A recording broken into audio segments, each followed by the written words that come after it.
মিরপুরে কথা বলছেন বিসিবির নতুন সভাপতি আমিনুল ইসলাম বুলবুল। সরাসরি যাচ্ছে সেখানে।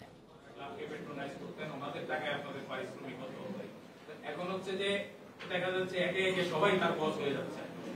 এই ধরনের লোকদের ম্যানেজ করার একটা মানে মুন্সিয়ানা দরকার আছে, সেটা আপনি কতটা জরুরি বলে মনে করেন? আমরা তো একটা দল, আর আজকে 30শে মে আমার আজকে থেকে শুরু হলো, তাই এই মুহূর্তে তো আমার কোনো এক্সপিরিয়েন্স নেই। তাই ইনশাল্লাহ আমরা চেষ্টা করব সকলের এই অভিজ্ঞতাকে কাজে লাগিয়ে, সকলের এনার্জিটা যেন আমরা একসাথে কাজে লাগিয়ে আমরা যেন সামনের দিকে এগিয়ে যেতে পারি। বলো ইসলাম ভাই। হ্যাঁ, দুইটা প্রশ্ন একসাথে করি। প্রথমত আপনার যে এক্সপেরিয়েন্স আফগানিস্তান ক্রিকেটের, আপনার যে ভূমিকা ভাই বলেছে, আপনি শুরুর দিকে না থাকলে হয়তো আজকে আরো পৌঁছাতে পারতেন না। বিভিন্ন রিজনের কথা, আপনার নেপালের কথা, ওমানের কথা শুরু। আপনার আইসিসিতে থাকা বা আইসিসিতে থাকার যে এক্সপিরিয়েন্স, এটা আপনি কতটা এই রোলে কাজে লাগাতে চাচ্ছেন? আর দ্বিতীয় প্রশ্ন হচ্ছে যে আপনি আমি বলবো গত 19 বছর ধরে হয়তো দেশে নেই, আপনি বিভিন্ন সময় আমাদেরকে মিডিয়াতে বা যখনই ক্রিকেটে কোনো ঘটনা ঘটেছে, আপনি you are one of the leading voices, যে ক্রিকেট বোর্ডের বাইরে very trusted voice of the media, যে আমরা আপনাকে রিচ করলে উই নো দ্যাট উই কিন্তু আমরা একটা মানে প্রপার একটা জিনিস জানতে পারবো, যেটা আমরা ক্রিকেট বোর্ড থেকে কখনো জানতে পারিনি।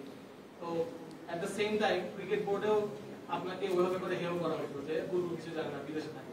নাও you are surrounded by your critics also. How do you feel?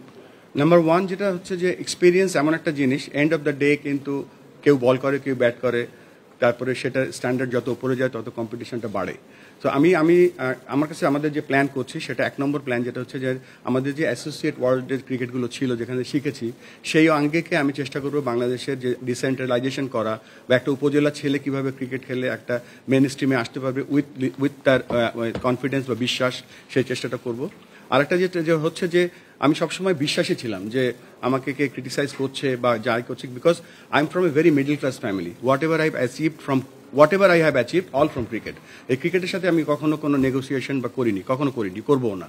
তো এটা একটা ব্যাপার, এই জন্য আমি সবসময় সত্য কথা বলার চেষ্টা করি, because this is my not only bread and butter, this has given everything to me. So আমি চেষ্টা করব যে এক্সপিরিয়েন্সটা আমার কাছে আছে, বা আমি প্রমাণ করার চেষ্টা করব সকলকে নিয়ে। আমি শব্দটা উচ্চারণ করতে চাই না, আমরা চেষ্টা করব যে বেস্টটা দিতে, বা আপনার যে সেকেন্ড কোশ্চেনটা ছিল সেই অনুযায়ী আমি প্রমাণ করতে চেষ্টা করব। Thank you. কথা বলছিলেন বিসিবির নতুন সভাপতি আমিনুল ইসলাম বুলবুল। আমরা সরাসরি সেখানে ছিলাম।